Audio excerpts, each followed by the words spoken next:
Hôm nay mình đi hành hương tới mấy cái chùa toàn là thánh địa mà tội nghiệp lắm, Phật tử cũng phải thức sớm để sư cô đi nè. Hôm nay đi từ sáng sớm đi thánh địa mà cô còn tranh thủ á quý vị. Còn có 1 tháng nữa là trời ở đây là trời nó sẽ lạnh đi á, mà trời lạnh đi quý Phật tử biết là mình không có chùa, mà trời nó lạnh là mình không có quay dã ngoại được. Cô không biết phải làm sao để mà tiếp tục duy trì cái việc học pháp luôn á, nên trong lòng cô cũng có cái rất là lo lắng và không có được an tâm lắm á. Xong rồi bây giờ mỗi lần mà đi hành hương hay quay pháp thoại đều có cái tâm lý là phải chuẩn bị cho những ngày tới như nào. Phụng sự viên của cô cũng cực theo cô lắm, không kịp ăn, không kịp uống, không kịp đi ngủ, nói thiệt luôn á. Rồi cái giờ học của mình nó lại phải đúng giờ, cho nên hôm nay rất là căng thẳng về thời gian. Tuy vậy thì giới thiệu cho quý Phật tử biết là mình sẽ sắp sửa có một chuỗi bài hành hương các thánh địa rất là đẹp. Chùa sư cô ngồi ở đây là chùa Trần Tinh Sa ở đảo Thăng Hoa, thì nó sát bên thành phố Incheon. Đây là một chùa cũng rất nổi tiếng, quý Phật tử ở các nước ngoài đến Hàn Quốc thì cũng thường được hướng dẫn đi tham quan chùa này là nhiều nhất. Do chùa này là di sản văn hóa thì nhiều, mà nhân lực, nguồn nhân lực, tức là nguồn nhân lực mà nói được tiếng nước ngoài là rất là dồi dào luôn. Chùa lại còn truyền thông trên mạng rất là mạnh, cho nên là người nước ngoài biết đến chùa rất là nhiều. Sư cô dẫn các cái đoàn hành hương từ các nước đi chùa này rất nhiều lần, mà hôm nay mới là lần đầu tiên quay lại được cái clip hành hương để giới thiệu cho quý Phật tử. Thì sư cô đang có mặt ở chùa như vậy đó. Thời tiết thì rất là đẹp, hoa thì nở khắp nơi, người thì đông vui như chảy hội. Có mình cô hiếu quạo không có giống ai thôi, cho nên thành tâm sám hối với đạo tràng. Nhưng mà khi mà ngồi đây rồi thì cô cũng hết quạo rồi. Nghe Phật tử trả bài xong là cô hết quạo rồi. Lớp mình học càng lúc càng giỏi, càng lúc càng... Cô kể cho quý Phật tử nghe để mình có niềm tin. Hồi đó lúc mà cô mới bắt đầu thành lập đạo tràng để sinh hoạt có quý vị biết không, vì cô là du học sinh, xong rồi cô đi làm ở đây, rồi khi mà cô xuất gia cô qua lại là cô cũng tiếp tục đi học ở trong trường, cho nên đối tượng cô giao tiếp đa phần là giáo viên sư, giảng viên và các bạn sinh viên nghiên cứu sinh, thạc tiến sĩ. Đối tượng này thì không phải ai cũng là Phật tử, chứ không phải là cô đi cái dạng mà hằng pháp qua, cho nên nó là lúc mà sư cô mà tổ chức khóa tu thì đạo tràng 70% là không phải Phật tử. Thì thậm chí là những ngày đầu là không có ai biết cái áo tràng là gì đó quý vị, tin không? Chuông bỏ là một mình sư cô 2 tay 2 cái luôn, chứ không có ai biết thỉnh luôn. Rồi không có ai có áo tràng hết, không có phải dễ thương giống Phật tử Việt Nam mình là vô là xá chào như nào đâu. Nó là một tờ giấy trắng hoàn toàn, nghĩa là thậm chí là sư cô phải chuẩn bị đồ ăn chay cho mọi người, chứ mọi người còn không biết đường nấu cơm chay nữa cơ. Thì đó là những ngày đầu sơ cơ. Nhưng mà bây giờ nhìn lại hơn một năm qua thì giờ mỗi lần khóa tu cô rất là thảnh thơi. Ban trai soạn là tự đường đi lo nấu ăn, mà nấu càng lúc càng ngon. Rồi ban truyền thông là cũng tự chuẩn bị máy móc set up, rồi các bạn ở trên chuẩn bị mà các cái nghi lễ hoặc là trên chánh điện các bạn cũng rất là ý thức, tự làm rất là giỏi đó.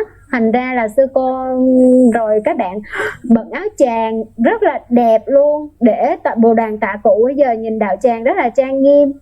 Lớp học của mình hôm nay cũng vậy. Lớp học của mình những ngày đầu đó chúng ta chưa được trang nghiêm như vậy đúng không? Nhưng mà bây giờ mình thấy càng lúc mình càng đẹp không? Dường như là cô càng trả bài các bạn càng tinh tấn hơi sao á. Mặc áo tràng thiệt là trang nghiêm biết chi, để lỡ cô kêu tới riêng mình đang bận áo tràng cho đẹp, phải không?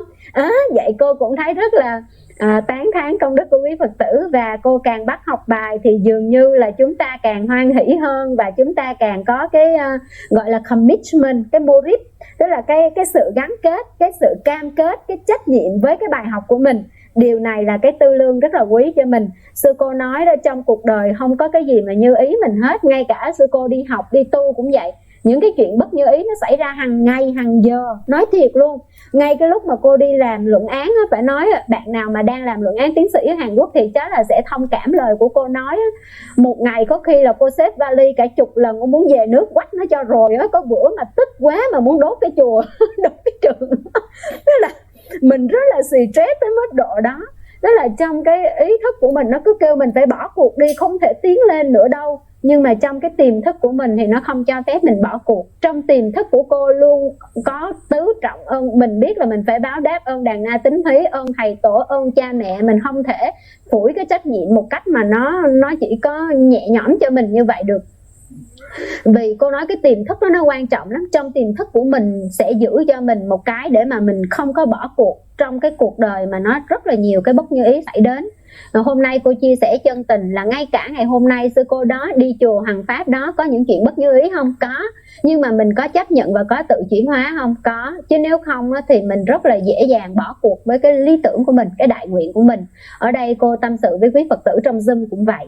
Quý Phật tử ở đây học bài mình thấy là mình có rất nhiều gia duyên ràng buộc, đúng không? Bữa nay tới giờ học của cô rồi, nhưng mà sao hôm nay là nhà có đám có xá rồi, hôm nay là giờ tối rồi, nay nói chung là 1001 lý do để mình có thể không học bài và không có giữ được cái thời khóa.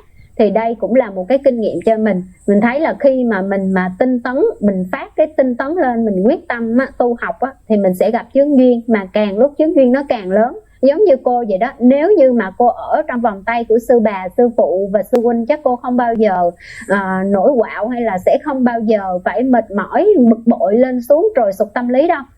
Nhưng mà nếu cô cứ ở mãi trong vòng tay như vậy và không có làm gì giúp đạo giúp đời thì cô mãi mãi là một em bé nằm ngửa bú sữa mẹ ở trong giáo pháp, chứ cô có lớn lên làm một cái tàn cây để giúp cho ai không? Nói như vậy để quý Phật tử thấy rằng nếu như trên đường tu của mình mà mình thấy mình gặp chướng duyên, mình gặp trở ngại thì mình càng phải thấy là mình đang đi lên dốc thì nó mới khó khăn vất vả như vậy. Mình nhất quyết không bỏ cuộc ha. Mình nương nhau, chứ ma nó không thèm phá mấy người lười đâu, tại vì nó đâu cần phá mình lười gần chết mình chịu tu đâu. Kiểu gì mình thành dân ma rồi, nó chỉ phá những người nào mà phát tâm dũng mạnh quyết tâm tu, giống quý Phật tử vậy nè.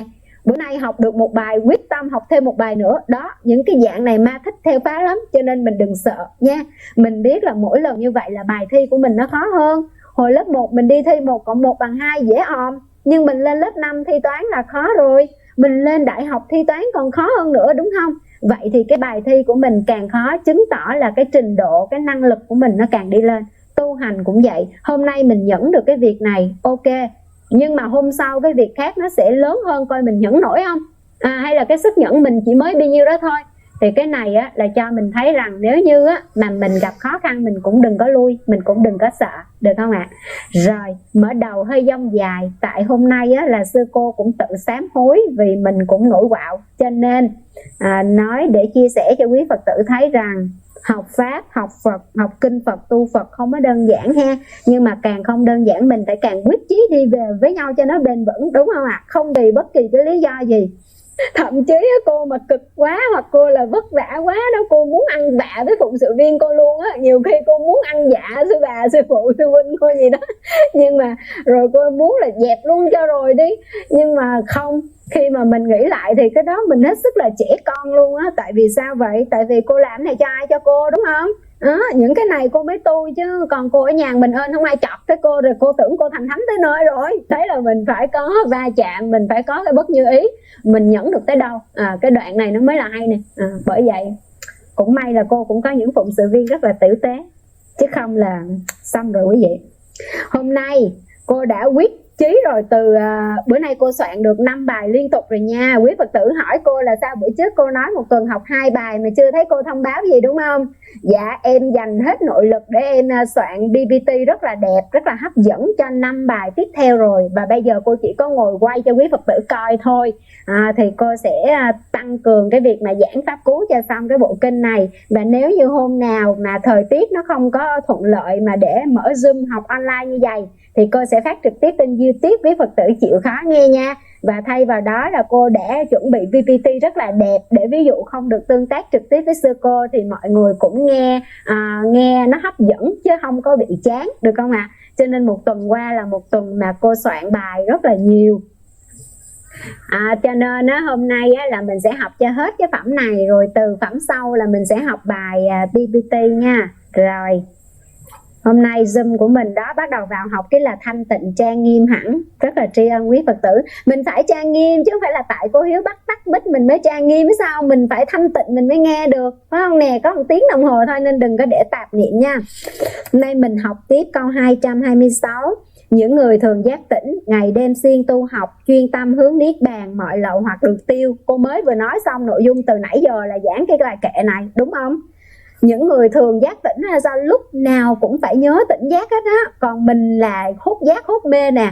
Hồi sáng này cô tỉnh giác là cô rất là từ bi Bồ Tát nè, xong rồi cô nổi khùng lên, cô thành gì? Cô thành La Sát nè. Cái đó là cô không có tỉnh giác. Và cái người tỉnh giác thì mới sao? Ngày đêm siêng tu học, đúng không? Để trả bài mà từ cái hồi phẩm ngu, phẩm già cho tới bây giờ có phải ngày đêm mình phải học không? Học với cô 1 tiếng, nhưng mà 1 tuần vừa rồi mình phải học tới bao nhiêu tiếng đồng hồ, đúng không? Là ngày đêm siêng tu học nè, chuyên tâm hướng niết bàn. Người này sao? Hướng về cái chỗ mà tịnh lạc, cái chỗ mà không vui, không buồn, không khùng điên lên xuống như vậy nè. Đó là cái người tỉnh giác. Thì cái người đó mới được sao? Mọi lậu hoặc được tiêu. Có nghe câu này thảnh thơi không? Hồi ơi, nghe chữ nghĩa nó nhẹ như lông hồng vậy chứ mà hồi con đụng vô con cũng gạo tiếc cô. Đó, mọi lậu hoặc được tiêu. Mà cô nói rồi, mỗi lần mà mình tính mà mình quạo đó, mình nghĩ lại đi, mình quạo là đầu tiên là mình sẽ xấu, 2 là mình sẽ gây khẩu nghiệp, 3 nữa là các mối quan hệ xã hội của mình nó sẽ đổ vỡ, đúng không? Mình quạo với con mình, nó sẽ kêu mình nó là quá sức là khó tánh. Mình quạo với chồng mình cũng nói em quá là dữ dằn, hồi xưa anh không có thấy em dữ dằn như vậy, phải không? Tôi mà biết bà vậy tôi đâu có cưới về. Túm lại là khi mà mình mà không có kiềm chế được cơn sân của mình á, thì từ trong gia đình cho tới xã hội mình không thành tựu được. Hồi đó xưa cô đi làm ở tập đoàn tài chính ngân hàng lớn thứ 4 ở Hàn Quốc nè, tập đoàn rất là lớn, mà xưa cô làm một cái việc cũng khá là áp lực, đó là trong cái phòng marketing thì sẽ chạy theo doanh số, đúng không? Mọi người sẽ biết rồi đó, mà cô phụ trách tới 4 thị trường, cho nên là hễ mà cái tháng nào mà doanh số mà nó sụt giảm mình rất là căng thẳng. Thì mọi người nhìn vào á, thấy cái cuộc sống của mình như vậy, công việc thì rất là ổn, lương thì rất là cao, chế độ thì rất là ngầu, mình lúc nào cũng ăn mặc hàng hiệu nhìn rất là ngầu đó, nhưng mà họ không biết là trong nội tâm của mình là một đống phiền não, một đống đầy phiền não, và luôn luôn có những cái sự lo lắng và bất an và cái bất bình ổn trong tâm. Cái người này là người chưa có phải là có được cái sự diệt trừ mọi lậu hoặc phiền não. Cho khi mà sư cô đã bước qua khỏi cái giai đoạn đó, nhìn lại chính bản thân mình, cô mới thấy là mình sống trong một cái cuộc sống đầy phiền não như nào, mà nó được trau chia bằng rất là nhiều cái thứ mà đẹp đẽ bên ngoài, mà mình chính vì những cái thứ đó mình không nhìn thấy được cái chất lượng cuộc sống của mình. Cho nên cô mới nói chất lượng cuộc sống không phải là ở căn hộ cao cấp hoặc là xe sang, mà chất lượng cuộc sống nó phải bằng cái tâm bình an của chính mình. Tại vì mình có ngồi trên một cái đống vàng, mình có đi chiếc xe thiệt xịn, mình có ở cái căn hộ cao cấp cỡ nào, nhưng nếu mình không có bình an thì mình thật sự không có hạnh phúc. Cái này không phải là cô nói đãi bôi trên chót lưỡi đầu môi, là tại chắc là cô nghèo cho nên thôi cô nói vậy để an ủi, không phải. Thật sự đó quý vị, tiền rất là quan trọng, nhưng mà tiền không phải là tất cả, mà cái quan trọng là mình có làm chủ được cái phiền não và cái cảm xúc của mình hay không. Thành ra ở đây cô mới nói là sao quý Phật tử phải nhớ giữ cái chất lượng cuộc sống của mình. Các bạn mà trẻ mà đến chùa là rất là tốt, tại vì các bạn sẽ định hướng tốt hơn. Hồi cô còn trẻ cô cũng trông trên rồi cũng hết rồi, cô cũng trông trên và chạy theo những cái giá trị mà người ta cho là thành công đó, nhưng mà cô mới phát hiện là nó chưa phải là quyết định hạnh phúc cho cuộc đời của mình đâu ha. Ở đây thì mình được tiếp nhận cái giáo lý của Đức Phật, thì mình thấy là Phật dạy cái gì nó là chân lý để mình biết được, để mình hướng cái cuộc đời của mình như vậy. Rồi cô đọc tiếp câu 227. Atula nên biết xưa vậy nay cũng vậy, ngồi im bị người chê, nói nhiều bị người chê, nói vừa phải bị chê, làm người không bị chê thật khó tìm ở đời. Câu này hay vô cùng, mà mình dán ở trên cái đầu giường của mình đó là mình sẽ không có bị quạo. Mà tại sao? Tại vì ở đây có một cái câu chuyện tích chuyện này cũng khá là hay, mà cô nghĩ là quý Phật tử cũng được nghe quý thầy kể nhiều rồi đó. Tức là có một cái nhóm cư sĩ tại gia này đến tinh xá để mà hỏi đạo. Thì ông này là ông tên Tu La, thì ông dẫn một nhóm bạn của ổng, một nhóm bạn cũng là cỡ giống ổng vậy đó, mới đến để hỏi đạo. Thì đầu tiên là đến để gặp ngài Di Bà Đa, ngài Retata. Mà chúng ta biết là tôn giả Di Bà Đa là tôn giả mà tu cái hạnh đó là độc cư. Ngài rất là ít nói, ngài gần như không bao giờ nói chuyện luôn, mà ngài là chứng thánh rồi. Thì khi cái nhóm cư sĩ tại gia này đến hỏi đạo thì tôn giả chỉ im lặng thôi. Đúng ra với cái im lặng của tôn giả thì những người này phải nhìn thấy cái nét đẹp từ trong thân giáo của ngài mới phải. Thì những người này lại không có không có thấy như vậy, và chê mắng Ngài là không chịu nói gì cả. Mới bắt đầu đi tìm Ngài Xá Lợi Phất, mới đến bạch với Xá Lợi Phất là tụi con đến đây để hỏi đạo, mà gặp tôn giả Ly Bà Đa không thèm nói câu nào, tụi con rất là bực bội. Tôn giả Xá Lợi Phất mới nói là tốt lắm, được rồi, ngồi đây ta sẽ giảng cho nghe. Thế là ngài trưởng lão Xá Lợi Phất là tướng quân trong chánh pháp mà trí tuệ đệ nhất, mà ngài biện thuyết là vô ngại luôn. Ngài kể, ngài giảng A Tỳ Đàm là từ đầu đến đuôi, từ chân tơ tới kẻ tóc, giảng tới đây. Cái đám này nghe được không? Nghe không vô, nghe không nổi nữa. Đầu chán quá, nói cái gì mà nói nhiều vậy, tụi con không hiểu đâu. Bắt đầu chạy tới ngài A Nan. Dạ bạch A Nan, tụi con hôm nay rất là bực bội. A Nan hỏi sao? Nói tụi con gặp tôn giả Ly Bà Đa lại không nói cái gì, rồi gặp tôn giả Xá Lợi Phất thì ngài lại giảng nhiều quá, tụi con không hiểu gì. Và bây giờ tụi con muốn đến tìm ngài để nghe pháp. Ngài A Nan nói sao? Tốt lắm, ngồi xuống ta sẽ giảng cho nghe. Thế là ngài A Nan nói vừa vặn ngắn ngủi, thì chúng ta biết A Nan là thị giả của Đức Phật, và đặc biệt A Nan vô cùng khéo léo. A Nan khéo trong ứng xử tới mức mà ngài không có bị phiền lòng bất kỳ ai, và ngài rất là nổi tiếng. Từ bên ni đoàn, tăng đoàn cho tới giới đệ tử tại gia đều là rất là tôn trọng và quý kính ngài A Nan, vì ngài ứng xử rất là khéo léo. Thì A Nan nói vừa vặn như vậy, cái nhóm này cũng không vừa lòng, nói gì mà ngắn ngủn vậy không được. Thế là cái nhóm này đi đến thưa với Phật, mét Phật: cái tào lao dễ sợ không, gặp toàn thánh tăng không vậy đó mà cũng chê bai tùm lum. Đi đến thưa với Phật thì như nào mà bực bội lắm, giờ là sân si nó lên tới não rồi. Gặp Đức Phật thì mới nói là cái Đức Thế Tôn mới hỏi này: các ông có chuyện gì mà đến tìm ta? Thì ông mới thưa là sao? Bạch Đức Thế Tôn, con đến hỏi pháp với ngài Ly Bà Đa thì ngài không chịu nói câu gì. Ngài Xá Lợi Phất thì giảng giải tràn gian đại hải, ngài A Nan thì nói quá ngắn, tụi con đều không vừa lòng. Chúng ta nghĩ Đức Phật sẽ dạy cái gì? Đức Phật sẽ giảng cái gì nữa đây? Toàn là thánh đệ tử của ngài mà còn bị chê như vậy. Ngài không có giảng một câu kinh gì cho cái nhóm cư sĩ tại gia này nữa hết, mà ngài đọc kinh Pháp Cú này nè. Ngài quở: này Tu La nên biết, xưa lại vậy nay cũng vậy, ngồi im bị người chê, nói nhiều bị người chê, nói vừa phải bị chê, làm người không bị chê thật khó tìm ở đời.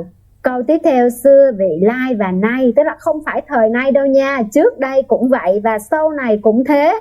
Đâu có sự kiện này người hoàn toàn bị chê, người trọn vẹn được khen, phải không? Phật chỉ nói nhiêu đây thôi, nhóm kia hiểu chưa? Hiểu rồi đi về. Quá thể, gặp ai cũng chê như vậy, người nói ít cũng chê, nói nhiều cũng chê, nói vừa phải cũng chê. Vậy Đức Phật nói lời nào ra nhóm này có sẽ chê không? Chắc chắn chê tiếp. Và cái chuyện chê này là sao? Từ quá khứ đến vị lai, kiểu gì mình cũng sẽ bị chê.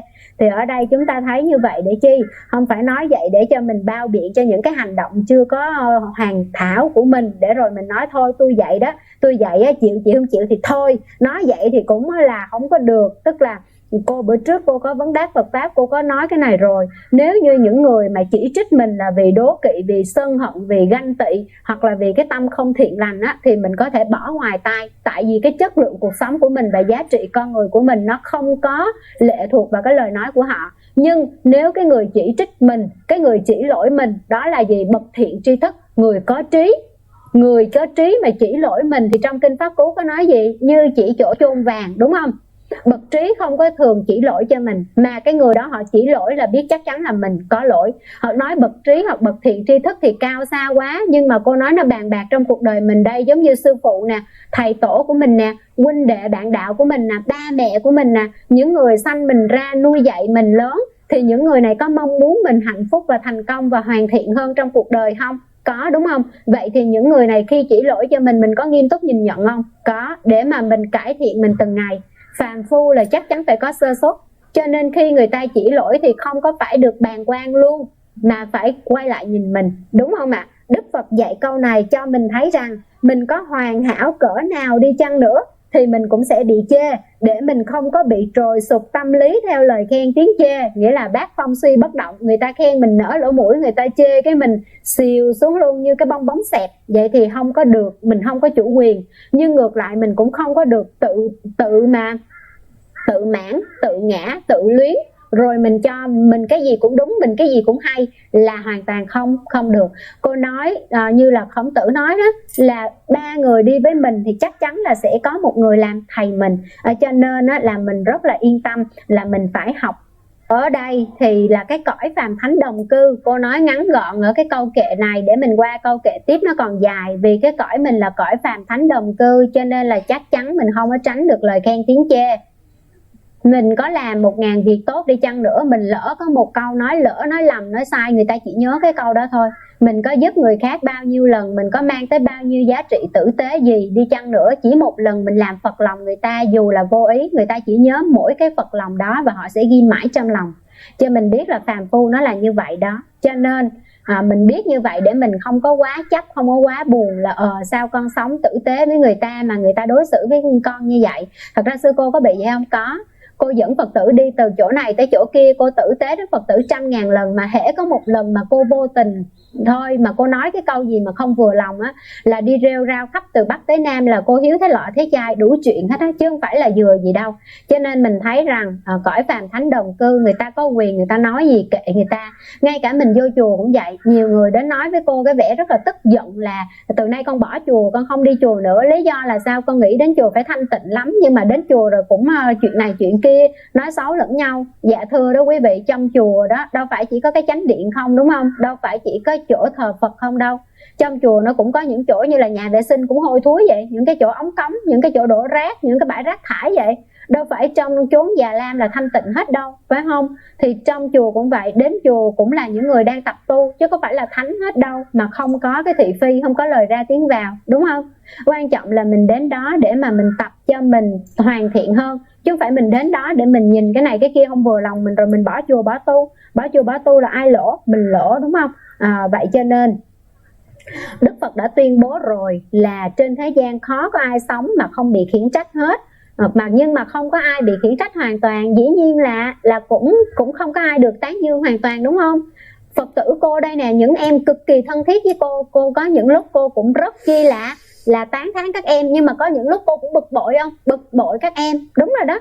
Cho nên là không có ai hoàn toàn bị chê. Còn Phật tử mà mình đến chùa mà 10 mấy năm trời toàn được thầy khen không, chưa có lúc mình lòi cái đuôi mình ra đó. Mình được khen hôm nay, có bữa sau mình sẽ bị chê, đúng không? Còn những người mà đang bị chê hôm nay thì chắc chắn sẽ có lúc tử tế được khen. Tại vì không ai xấu hoài hết á, cũng không ai mà hoàn hảo hoài đâu. Cho nên thấy vậy để mình biết mà mình sửa mình ha. Và đặc biệt ở đây là sao? Cô nhấn mạnh cái câu này, trong cái câu kệ này chúng ta phải sao? Tránh cái thái độ tiêu cực mà ngại đụng chạm. Cho nên nó là không làm gì giúp đời giúp người. Cô gặp đối tượng này nhiều lắm, không biết ở Việt Nam sao chứ bên Hàn Quốc là cô gặp rất nhiều anh chị, mà nhất là những người mà sống ở Hàn Quốc lâu năm này á nha, mà có cái cơ sở ổn định rồi á, những người này lại ngại đụng chạm nhất luôn. Cho nên là không bao giờ làm một cái gì hết, nghĩa là phụng sự, thiện sự, Phật sự gì là không làm, đi chùa đi chiền cũng không giao tiếp luôn. Muốn đi thì vợ chồng con cái đi chiếc xe riêng vậy đó, để chi? Để tránh đụng chạm, tránh thị phi, hiểu ý không? Cái này nó là cái thái độ hơi tiêu cực chút xíu. Tại vì sao? Tại vì mình muốn bình an cho mình không muốn thị phi ra vào, nên cuối cùng là mình ngại đụng chạm quá, mình không làm một cái gì dấn thân phụng sự cho cộng đồng hết luôn, thì nó cũng chưa có phải là tốt. Và một cái thái độ ngược lại đây là sao? Thái độ nhiều chuyện, nghĩa là cái gì cũng can thiệp, cái gì cũng xen vào, đi đạo tràng nào cũng soi mói hết. Nói chuyện ở đây có mấy đạo tràng người Việt, Phật tử Việt Nam, thì cũng có nhiều quý thầy quý sư cô qua đây, nhưng có những Phật tử là đi khắp các đạo tràng là không có khen được một thầy một sư cô nào hết á. Gặp thầy này thì chê bai á, là trời ơi ổng không có biết tiếng Hàn, ổng dở như này nè, không biết dạy Phật tử lấy lọ thế chai. Lên gặp sư cô cũng chê sư cô, lên gặp thầy nọ cũng chê thầy nọ. Nói chung là không có vừa bụng ai hết trơn hết á. Thì cái trường hợp này cũng là nên tránh. Nghĩa là đi chỗ nào cũng chen vô hết, chỗ nào cũng can thiệp, nhưng mà chỗ nào cũng soi mói về thị phi. Ngược lại á, là bàng quan luôn, là không dấn thân phụng sự cái gì luôn. Thì đây là hai cái cực đoan mà nên tránh. Tại vì mình phải dấn thân phụng sự, mình phải nỗ lực tu tập cho mình và cho người. Nhưng khi bị khen thì mình không có vì những cái lời khen đó mà mình tự cho mình vĩ đại và hoàn hảo. Mà khi bị chê mình cũng không tự cho mình là quá tệ, mà mình không có dám làm một cái gì nữa, thì đều là không đúng ha. Ở đây Phật tử của cô những ngày đầu không có biết nấu ăn, không có biết tổ chức khóa tu, không có biết làm một cái gì hết. Nhưng mà sau năm dài tháng rộng thì sao? Ở đây Hàn Quốc có cái câu tục ngữ là chó ở từ đường 3 năm cũng biết làm thơ. Nghĩa là sao? Chó ở từ đường 3 năm cũng biết làm thơ, là mình hiểu không? Con chó đó mà nó ở trong cái chỗ mà học lớp học hoài á, là nó cũng biết ngâm thơ luôn. Thì tức là người mà lân cận thân cận gần gũi với thầy biết sư cô chùa chiền biết là sao, nấu món vĩ đại cũng không biết nhưng mà tương chao luộc bầu luộc bí là cũng sẽ làm được, phải không? Chuyện to tát không làm được thì chuyện nhỏ cũng dần quen. Thì cho nên là mình phải dấn thân lên ha. Ý cô muốn nói ở cái câu này, rồi mình sẽ qua câu này. Đúng rồi, bạn nào bình luận giỏi lắm nè. Người tu là người phải dám đối mặt với chướng duyên để vận dụng tất cả những gì mình học để giải quyết vấn đề trong cuộc sống. Nói hay lắm, ráng làm nha. Đừng thấy chướng duyên rồi trốn luôn, rồi để cô mình bơi bươn chải nha. Cô cũng hay nói ở đây Phật tử nếu như mà không có quý Phật tử là cô trốn luôn thiệt. Tại vì mình nên cô cũng làm xong được chuyện gì hết trơn hết á. Cho nên chúng ta thôi, mỗi người mỗi tay mỗi chân. Lúc mà thấy người này kiệt sức rồi mình quăng cho cái phao, thôi để em kéo chị Tiên chút, rồi chị khỏe rồi thôi chị kéo em đi một chút, giống chim nó bay nó di trú đúng không?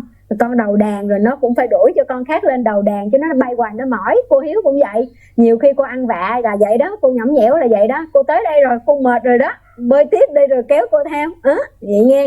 Nói rất là dễ nhưng mà nói được vậy cũng là giỏi rồi đó. Rồi mình đi tới câu tiếp theo nha. Sáng sáng thẩm xét kỹ, bậc có trí tán thán, bậc trí không tì vết, đầy đủ giới định tuệ. Ôi câu này nghe quá là xa vời. Bậc trí mà không tì vết, đầy đủ giới định tuệ, bậc thánh rồi đúng không? Bậc trí rồi đúng không? Này thấy không có giống mình đâu, mắc cỡ nha.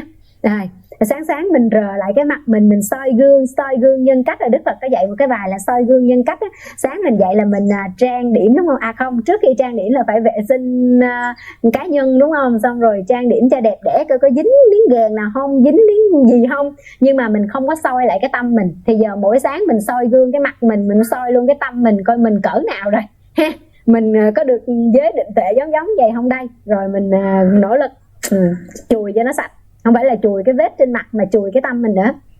Hạnh sáng như vàng ròng, ai dám chê vị ấy, chư thiên phải khen thưởng, phạm thiên cũng tán dương. Nếu mà mình tự soi gương nhân cách, mình tự nỗ lực hoàn thiện mình từng ngày thì sao? Chư thiên cũng phải khen thưởng và bậc phạm thiên cũng phải tán dương mình. Vậy chứ không phải là mình giàu, mình giỏi, mình đẹp á, là được chư thiên và phạm thiên tán dương khen ngợi, không phải ha. Mà là nhân cách mình tới đâu, phẩm giá đạo đức, cái giá trị tu tập của mình, cái thành tựu tâm linh của mình tới đâu thì cái đó mới là được khen ngợi. Chỗ này bắt đầu Phật tử nghe nè. Vậy muốn để đạt tới hai cái câu kệ trên thì làm như nào? Đức Phật dạy tiếp ở dưới nè. Giữ thân đừng phẫn nộ, phòng thân khéo bảo vệ, từ bỏ thân làm ác, với thân làm hạnh lành. Giữ lời đừng phẫn nộ, phòng lời khéo bảo vệ, từ bỏ lời thô ác, với lời nói điều lành.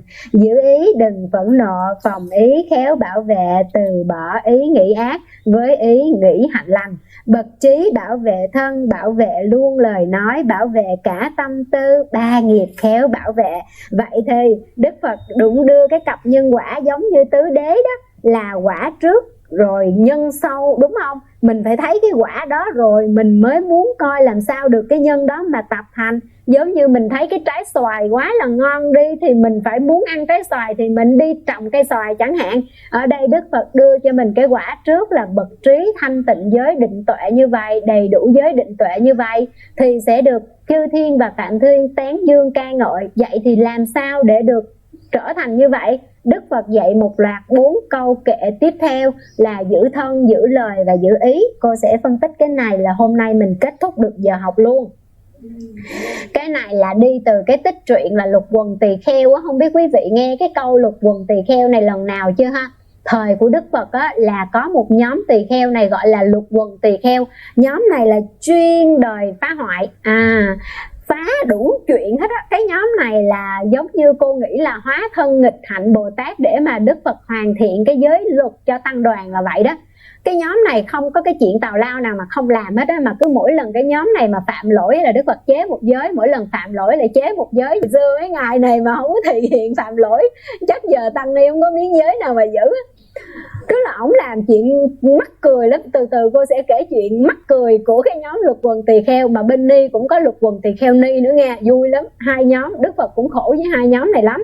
Thì một hôm cái nhóm này á xí sọn là sao? Mang cái đuôi guốc cho cao lên rồi đi cà cọp ở trong chánh điện. Đức Phật thì đang thuyết pháp cho thánh chúng, cho chư tăng và Phật tử vậy đó.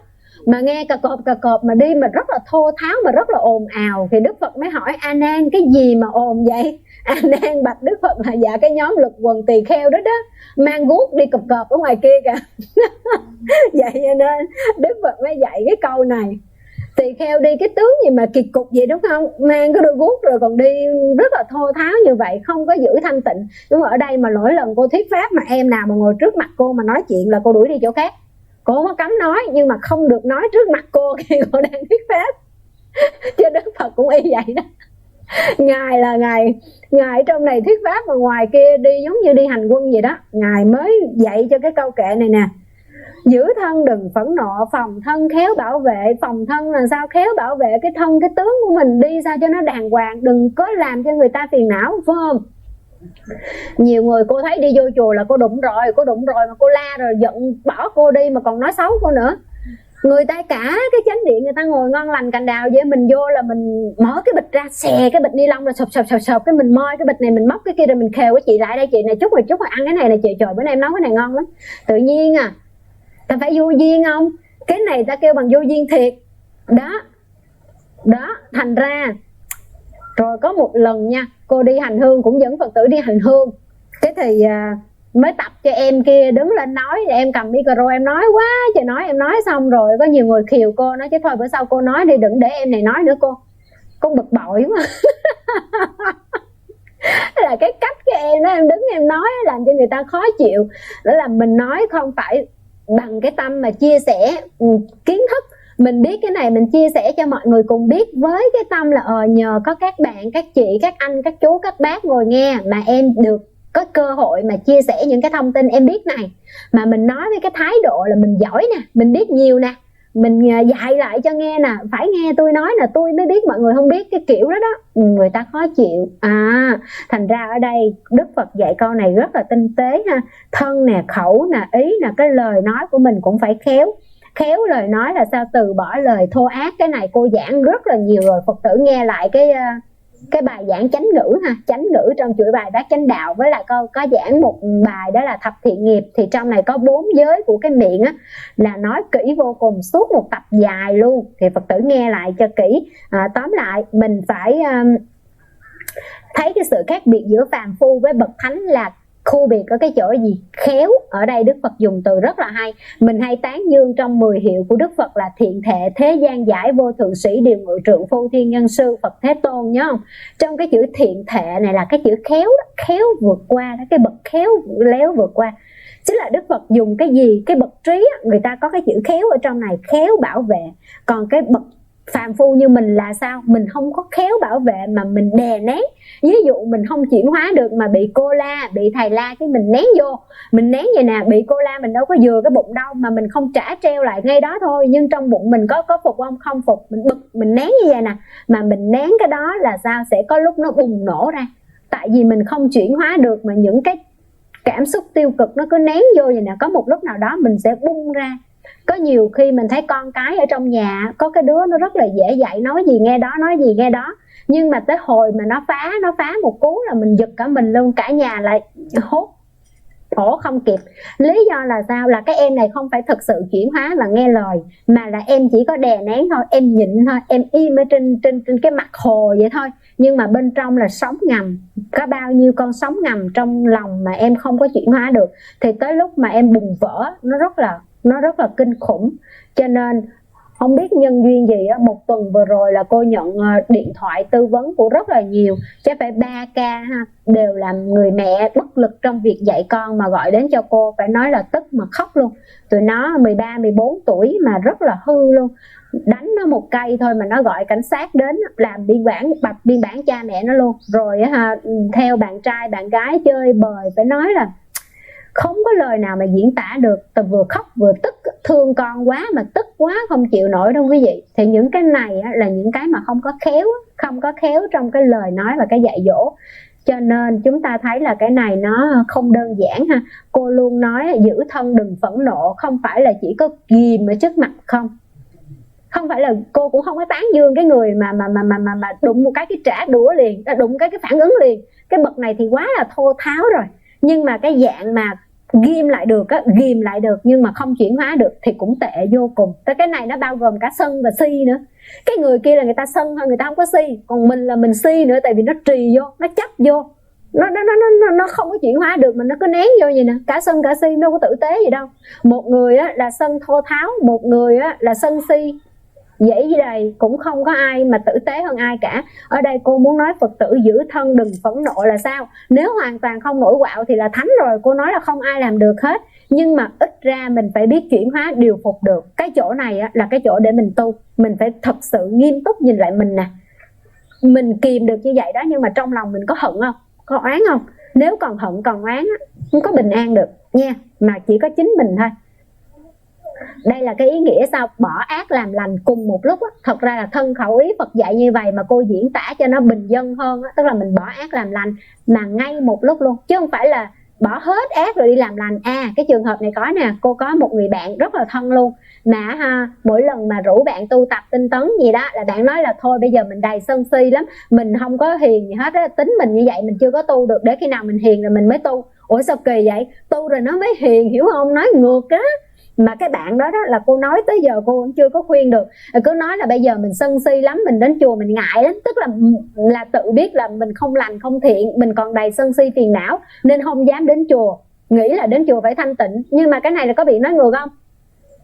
Vì mình sân si, mình phiền não, mình còn đầy những cái thiếu sót nên mình mới đến chùa để mình tu tập, mình gỡ dần ra. Chứ còn mà mình trong sạch rồi á, mình thành thánh rồi thì thôi đến chùa người ta thờ luôn á chứ, người ta bái mình làm thánh luôn chứ, người ta cần mình đi tu chung chi, phải không? Cô nói để quý Phật tử có cái niềm tin là đừng có sợ mình dở, mình phiền não, mình ấy quá, mình không dám đến gần, không dám đến chùa gặp sư cô, sợ bị la. Không có, la mình mới giỏi được. Phiền não mình mới tu thêm được, phải không? Còn cái người mà cứ chờ mình hiền rồi mới đi tu, biết chừng nào mới hiền, không tu sao hiền, không? Ở đây cô nói là mình bỏ ác làm lành cùng một lúc. Cái việc ác này mình chừa thì cái việc lành này mình cùng làm. Cái miệng mình không nói ác thì đồng thời miệng mình nói điều lành, đúng không? Cái đầu mình không nghĩ ác thì đồng thời mình làm gì? Mình nghĩ việc lành ra, phải không? Đây là cái tu ha. Đó, cho nên là mình sống thanh tịnh đó. Tu đơn giản vậy thôi đó, là bỏ ác mà làm lành là ngay chỗ đó nó sáng trong thanh tịnh rồi đó. Phải không? Mình không bị mê là mình sáng chứ gì. Mình không bị vô minh nó dẫn đi, tức là mình có trí tuệ đó, mình có chủ quyền đó. Chứ chờ khi nào có chủ quyền, phải không? Ở đây thì mới lấy câu này. Vậy làm sao? Là câu trên vừa là tuần trước mình học đó, là dạy rồi đó. Làm sao mà để làm được như vậy? Là lấy sân, lấy tình thương để chế ngự tâm sân, lấy cái tốt để chinh phục điều xấu, lấy tâm bố thí để thắng người sang tham. Người ta keo kiệt quá, mình mở rộng lòng bố thí. Người ta sân dữ quá, mình lấy tình thương mình chế ngự. Người ta xấu dữ quá, thôi mình lấy điều tốt để mình chinh phục. Rồi cuối cùng sao? Mình sẽ trong sạch. Cô nói rồi, mọi người cứ tin đi ha. Chánh báo sao là y báo vậy. Hôm nay cô nghe bạn phụng sự viên của cô kể đó, em ở chung với cái già mà hai người rất là ghê luôn quý vị. Trời ơi, tính tình cho tới lối sống nó rất là lôi thôi lết thết luôn. Mà chịu đựng như vậy, cứ chịu đựng mà không có trả đũa, không có phản ứng gì nhiều. Rồi tự lúc nước nó cũng trong sạch thôi. Tại vì sao? Tới lúc mà mình mà cái phước của mình nó lớn á, cái nghiệp của mình với cái người đó nó hết rồi đó, nó tự ve ra đi mà nó tự tan rã trong cái rất là bình hòa chứ không có gây oan trái. Nghĩa là tự lúc mình cũng được thanh tịnh, mình sẽ đạt tới cái cảnh giới thanh tịnh như vậy đó. Nếu như mà mình tiếp tục giữ thân khẩu ý mình thanh tịnh thì những cái mà ô nhiễm á, nó không có dính vô mình được. Tương tự như vậy, hồi đó nhá, sư cô mà chưa đi tu á, sư cô có rất là nhiều bạn. Có nhiều bạn hồi đó mình thấy mình chơi hợp tính với nhau lắm nha. Hồi ơi, đi club, đi bar, đi rất là chơi bời dữ dội, thấy hợp, ăn tâm đầu ý hợp ghê lắm. Nhưng mà khi mà sư cô mà hướng đạo hoặc là tu tập rồi á, các bạn ở đâu muốn chơi với sư cô nữa đâu. Tại không còn cái tiếng nói chung nữa. Đối với các bạn thì các bạn sẽ nghĩ tới là mặc đồ nào cho đẹp, ăn cái nào cho nó thời thượng, đi du lịch ở chỗ nào cho sang, đến quán nào để enjoy vân vân. Nhưng mà cô thì không đặt cái vấn đề đó là trọng tâm nữa, thì tự nhiên là sao? Nó không có tiếng nói chung Và bắt đầu là cô sẽ giao tiếp với những người nào sao có cùng tần số với mình, có cùng cái quan tâm về trau dưỡng đạo đức và tâm linh. Mình ráng học nha, cô cháy giáo án rồi. Rồi thôi, cô tóm lại sao đây? Con người mình là một chúng sanh có nhiều cái khả năng phi thường. Tức là sao? có hai cái năng lực trái ngược luôn ngủ ngầm trong một người mình. Một là hướng về cao thượng trong sạch, và một là hướng về những điều tội lỗi nhơ bẩn. Nói đơn giản nôm na bình quân tức là có một cái phần con và một cái phần người, đúng không? Lúc thì mình có những cái đặc tính của bậc thánh và hướng đến cao thượng trong sạch. Hai là mình cứ có những cái nhu cầu rất là dục vọng và rất là tội lỗi để làm những cái điều xấu ác. Thì hai cái năng lượng này nó luôn tồn tại trong mình, nhiều hay ít trong mỗi cái trường hợp mà thôi. Mà cô nói đó, xóm chài thì tanh cá mà làng nhang thì thơm trầm. Vậy cho nên mình biết là mình phải thân cận những cái bậc hiền, bậc thánh để chi? Để cho mình càng lúc càng phát huy cái đức tính sáng trong thanh tịnh của mình. Chứ mình chơi với những người mà quá là dữ dằn, dơ, nóng nảy, bực bội, khó tính, xấu ác thì mình rất là dễ bị nhiễm vào những cái thói xấu như vậy, thì nó không có phù hợp, phải không? Vậy cho nên trong đó cái A Lại Gia Thức là một cái cỗ máy, cô thường ví nó giống như là một cái thẻ nhớ siêu năng lượng vậy đó. Thì nó chứa trong này rất là nhiều cái chủng tử mà mình đã huân tập từ nhiều đời nhiều kiếp đó. Những cái tập khí xấu nó sẽ nhiều hơn những cái đức tính tốt thiện lành. Cho nên đừng có để cái tâm phàm phu nó chi phối và nó lôi dẫn mình, nó hướng mình những cái dục vọng, những cái rất là tệ. Mình phải luôn hướng thượng và hướng thiện. Thì những ai mà có hướng trở thành bậc vĩ nhân cao thượng và hữu ích, những ai muốn vượt lên cái đám đông quần chúng để tự mình thanh tịnh mình và phục vụ cho nhân loại bằng cách nêu cao cái tấm gương trong sáng, thì phải cố gắng mà gột rửa những cái tật xấu còn lại và phát triển những cái đức hạnh tốt nó đang ngủ ngầm trong tâm. Nghĩa là sao? Cô hay dùng cái từ này, mình có cái con rắn độc tham sân si ngủ ngầm, thì mình cũng có những cái đức hạnh tốt nó đang ngủ ngầm trong tâm mình. Những đức hạnh tốt đang ngủ ngầm trong tâm là như nào? Ví dụ như cô có một em phụng sự viên, trước đây em không có biết quay phim chụp ảnh, nhưng mà em có một cái mong muốn là rất là muốn phụng sự cho Phật Pháp ở cái mảng truyền thông, nghĩa là quay phim chụp ảnh và làm truyền thông. Nhưng mà khi mà gặp nhau như vậy thì sao? Nó giống như là cá về với nước vậy đó, và hoa đủ thời thì nó sẽ nở. Tức là em cho dù không có cái kỹ năng chuyên môn được học, nhưng mà với cái nhiệt huyết, nhiệt tình thì với đạo Pháp thì em có thể dành thời gian và nỗ lực để mà sao? Có thể là hỗ trợ máy móc hoặc là kỹ thuật dù chưa chuyên nghiệp nhưng vẫn có thể mà phụng sự được. Đây là mình nói là những cái hạnh lành nó ngủ ngầm trong tâm nè. Nếu như mình không có khai quật lên cái ước muốn hoặc là cái hạnh lành phụng sự đó thì nó mãi ngủ ngầm, đúng không? Nhưng một khi mà mình phát hiện ra đối tượng đó, hoặc là cô trong đạo tràng cô có một chị này thì không có tiền bạc nhiều, cũng không có kỹ năng nhiều, nhưng mà chị lại có một cái là rất là muốn dạy dỗ các em nhỏ. Nghĩa là chị có khiếu mà chơi với trẻ con và chị cũng nói tiếng Hàn giỏi. Thì mình biết cái đối tượng đó thì mình mời chị phụng sự trong cái lớp mà búp sen từ bi để dạy cho các em gia đình đa văn hóa. Thì sao? Cái mong muốn thiện lành của chị nó vốn ngủ ngầm trong tâm, đúng không? Nhưng mà được cái nhân duyên, trợ duyên và thêm nhiều cái tăng thượng duyên bên ngoài thì chuyển hóa nó thành cái hành động thực tế, là chị có thể đóng góp cái gọi là cái kỹ năng của mình trong một cái việc mà phụng sự đạo Pháp cũng rất là có ý nghĩa, phải không ạ? Rồi mình thấy là cái bạn này là bạn có khả năng là giao tiếp nè, đối ngoại nè, bạn nói chuyện điềm đạm dễ thương, nói tiếng Hàn cũng giỏi, vân vân, thì mình sẽ đặt bạn vào cái vị trí là đi kết nối cộng đồng với lại các chùa và các bà con Phật tử ở đây. Thì đây là những cái ý tốt ngủ ngầm trong tâm, mình sẽ chuyển hóa nó thành hành động. Mà trong tứ chánh cần thì nói sao? Việc lành nào chưa sanh thì phải để cho nó phát sanh, mà việc lành nào sanh rồi thì phải cho nó sanh nữa, đúng không? Chứ không phải nói thôi mình phụng sự như đây là đủ, thôi mình giúp như đây là đủ. Dạ khi nào mới đủ? Khi nào mình thành thánh, mình thành Phật mình mới viên mãn công đức. Chứ bây giờ cái tội của mình nó như cái biển, mà cái phước của mình nó có chút xíu, làm sao mà cân đối được, đúng không? Ở đây cô mới nói là mình phải cố gắng để làm cho những cái thiện nghiệp của mình nó tăng trưởng lên ha. Và chúng ta học phẩm này là phẩm phẫn nộ. Mình chốt với nhau là sao? Phẫn nộ là có một cái sức tàn phá vô cùng khốc liệt.